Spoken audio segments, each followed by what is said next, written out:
Strategi ini memang sangat mujarab sekali, sangat taktis, praktis, ekonomis, bahkan tidak mengeluarkan dana sepeser pun untuk bagaimana si Imam Jumbo Petamburan keluar dari sarangnya yang sudah lama sekali angrem dari petamburannya. Bagaimana ulasannya? Mari kita bahas. Assalamualaikum sahabat AW Kertapati, kita kembali di Opini AW Kertapati Channel. Anda tentu saja sudah melihat kan bagaimana channel Imam Petamburan ini, Imam Jumbo, Beruk Zaman ini, tuwek ngeklek mau mati ini dihapus, diganti akun baru kan. Nah, habis itu senyap. Terus playing victim, ngaji terus gitu, supaya dianggap memang suci, preklek medret. Nah, dari kesenyapan, kesunyian, keheningan si Imam Jumbo dan teman-temannya ini, sekarang terpancing dia keluar juga dari sarangnya setelah mendengar narasi tajam yang sebetulnya itu tidak sengaja dilakukan oleh Gus Puat Pleret. Tapi sudah terlanjur, ya sudah, gas saja. Dan Gus Puat Pleret pun juga sudah melakukan klarifikasi, permohonan maaf kan. Apa yang sudah dinarasikan itu diklaim sebagai atau diduga sebagai ujaran kebencian dan sudah ada laporannya ke kepolisian oleh pihak Klen Balawi kan. Nah, menariknya si Imam Jumbo tuwek ngeklek garangan zaman, beruk zaman, kata Mas Sugeng ya, keluar dari petarangannya. Dan pasti Anda sudah melihat VT-nya si beruk zaman garangan tuwek ngeklek ini bagaimana dengan oceh-ocehannya yang sangat provokatif. Tapi meskipun Anda sudah melihatnya, coba kita lihat sekali lagi. Mari kita simak. Seperti Imam Ahmad bin Isa al-Haidar dan Imam Ubaidillah, juga Imam Al-Haddad dan lain-lain.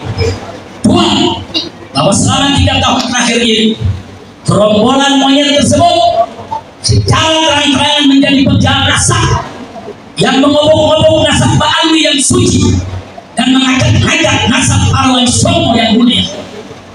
3, sudah.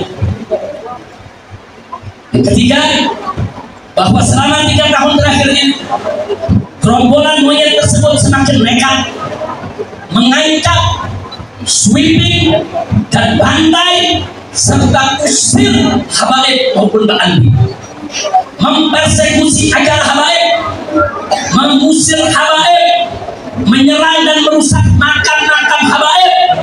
Bahkan kini bukan hanya habaib, tapi semua keturunan Arab di Indonesia diserang dengan gerakan anti Arab lewat cara-cara rasis dan fasis.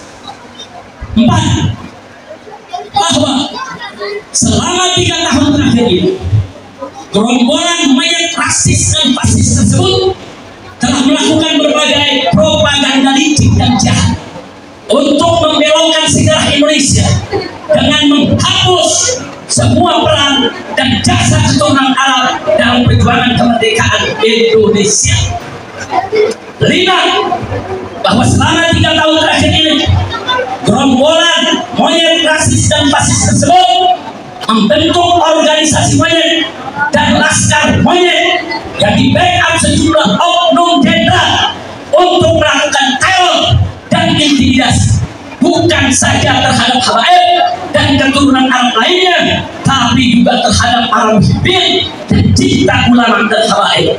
Bahkan belakangan terang-terangan gerombolan monyet rasis dan fasis tersebut membela oligarki musuh yang menindas rakyat miskin di provinsi Banten. 6, bahwa selama 3 tahun terakhir ini kejahatan gerombolan monyet rasis dan fasis tersebut sudah dilaporkan oleh API, Advokat Persaudaraan Islam, advokat FPI, ke Markas Besar Kepolisian Republik Indonesia, lengkap dengan saksi dan bukti. Tapi di lantai 15 Gedung Mabes Polri, bagian cybercrime hanya diarahkan dan dikembalikan ke bagian humas, yaitu pengaduan masyarakat, dan tidak pernah diproses dengan alasan arahan atasan. Itu pengakuan daripada petugas di sana. Kami tidak pernah diperiksa proses karena begini arahan atasan kami. Tunggu bahwa selama 3 tahun terakhir ini, karena gerombolan mayat rasis dan fasis tersebut tidak tersentuh hukum, bahkan terkesan bukan hanya dibiarkan, tapi dilindungi. Dan Rizik Syihab kelihatannya kesal banget. Kita jangan fokus masalah dia ngajak perang ya habis lebaran nih. Udah, kita skip saja.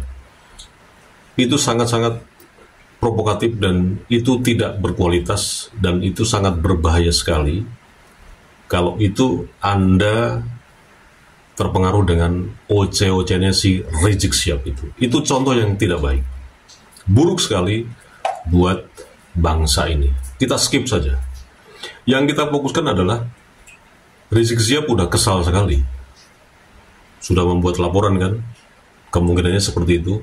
Membuat laporan bahwa apa yang selama ini disuarakan oleh para pejuang-pejuang ini, sahabat-sahabat semua ini yang konsisten bagaimana klan Balawi ini memang harus enyah dari Indonesia ini dengan nasabnya yang palsu dan sudah menipu dengan narasi-narasinya bukan setahun 2 tahun loh, puluhan tahun loh ya.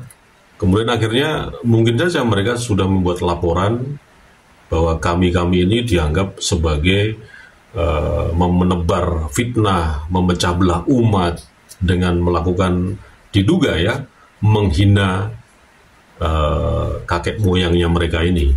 Ada Mufti Batavia, ada macam-macam lah. Tapi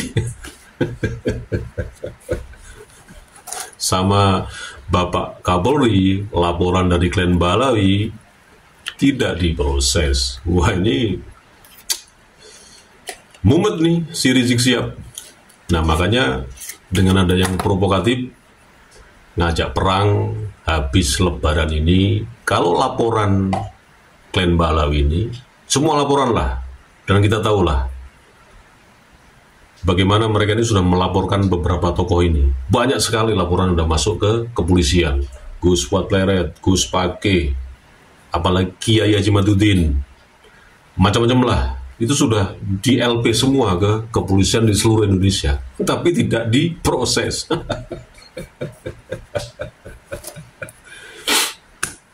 Dan Anda tentu saja lihat kan tadi bagaimana si Rizik Syihab kesal kalau perjuangan ini didukung oleh jenderal-jenderal monyet itu. Wah, ini memang kurang ajar ini si Rizik Syihab ini. Tapi kita tidak, tetap kita harus menahan diri untuk tidak terpancing emosi kita. Biarin mereka mau ngomong apa, biarin. Bukan masalahnya, bukan terus kita tidak berani, coy. Bukan terus kita tuh cemen. Janganlah membuat stigma negatif seperti itu. Gini loh, coba dengarkan loh. Meskipun saya ini bukan siapa-siapa ya, saya bukan tokoh, bukan apa, saya itu nggak penting. Tapi coba Anda pikir lagi. Kalau mereka ini kita lawan, ya, dengan perlawanan seperti yang mereka ujar-ujarkan, ugal-ugalan ngomong seenaknya di sosial media seperti itu, ya kan kita sama aja dengan mereka. Bagaimana sih kalian ini? Sorry ya, saya bukan sok pinter, sok ngajari. Kalau kita terpancing ya dengan oce-ocean yang provokatif yang seperti itu ya, ngajak perang, asah golok, dan macam-macam lah, kita sama aja dengan mereka. Anda tidak sadar kalau ini terjadi, kita lawan dengan hal seperti ini juga, terus terjadi perang saudara jeger, yang rugi siapa? Saya tanya sekali lagi, kalau terjadi perang beneran nih, bunuh-bunuhan, mereka ini pasti lari kok. Yang turun tuh muhibin-muhibinnya, teman-teman kita sendiri. Terlepas mereka ini jadi pengikutnya, itu kan soal lain. Tapi faktanya ketika nanti itu terjadi, ya, perang saudara, ya, Anda harus jeli gitu loh. Apa yang dikatakan oleh Rizik Sihab, Bahar bin Smith, dan seterusnya, yang tidak keras, yang lembut, itu ada di balik itu semua, ada konsep yang sudah jelas, yang tersistematis di balik itu semua. Jadi mereka ini mengatakan bukan hanya terus nyeletuk gitu aja tanpa sadar atau emosional, bukan. Mereka ini pandai bersandiwara gitu loh. Di balik itu semua mereka bernarasi provokatif sampai bernarasi lembut, itu sudah terkonsep dan dibukukan dan punya tujuan-tujuan, punya agenda yang Anda harus menyadari bagaimana menguasai Indonesia ini dari semua lini, bukan hanya tentang agama, sosial, politik, kebudayaan, dan seterusnya. Nah, kalau kita coba, kita ini kan siapa yang mendukung kita ini? Siapa yang membiayai kita ini? Nggak ada.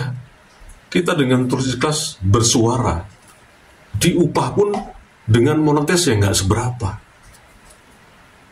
Siapa yang menggaji kita? Coba, gitu loh.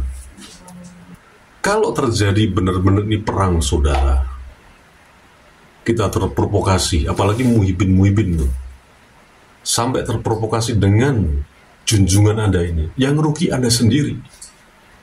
Mereka ini, kalian balik lari ke luar negeri, dan mereka sudah jelas aman secara finansial. Nah, karena memang tujuan agenda yang disokong dari pihak-pihak yang lebih besar lagi jaringannya. Gimana sih kalian ini? Jangan terlalu polos lah berpikir itu, jangan terlalu bodoh gitu loh. Ini yang kemungkinan ya. Terserah Anda mau menyimpulkan seperti apa. Apakah ini hanya sainnya mencocologi atau terserah. Tapi kenapa PBNU sendiri, ketuanya Gus Yahya Kholilistakuf juga tidak bereaksi keras kepada Glenn Balawi? Coba Anda tanya. Coba Anda pikir secara jernih lah. Bukan persoalan tidak mendukung perjuangan ini, tapi lebih bagaimana ya menyeimbangkan, terus membuat kondusif ini, situasi ini bagaimana kondusif terus, walaupun terjadi perang argumentasi, bahkan saling sindir, saling caci maki, kan cuma sebatas di medsos aja, ya kan? Anda harus pahami, Gus Yahya Kholilistakuf tetap menjaga keutuhan, kerukunan bangsa ini, apalagi para Nahdliyin.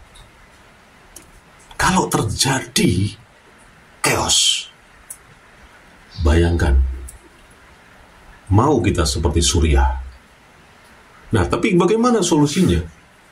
Menghadapi mereka-mereka ini, ya, klan Balawi khususnya, dengan cerita-cerita kurufatnya, dengan pernyataan-pernyataan yang provokatif yang dilontarkan dari Rizik Sihab, dari Bahar Smith, yang keras-keras itu, bagaimana cara atau solusinya?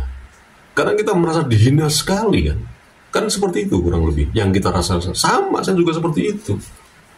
Solusinya ya terus, ya kita lawan aja dengan terus bersuara, terus berargumentasi. Caci maki, sindiran, yaitu hal yang biasa, itu kan efek yang tidak domino.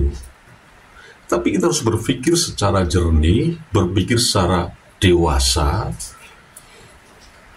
Kalau kita masuk kepada narasi-narasi mereka, kita sudah masuk perangkap mereka, kita di-create sedemikian rupa,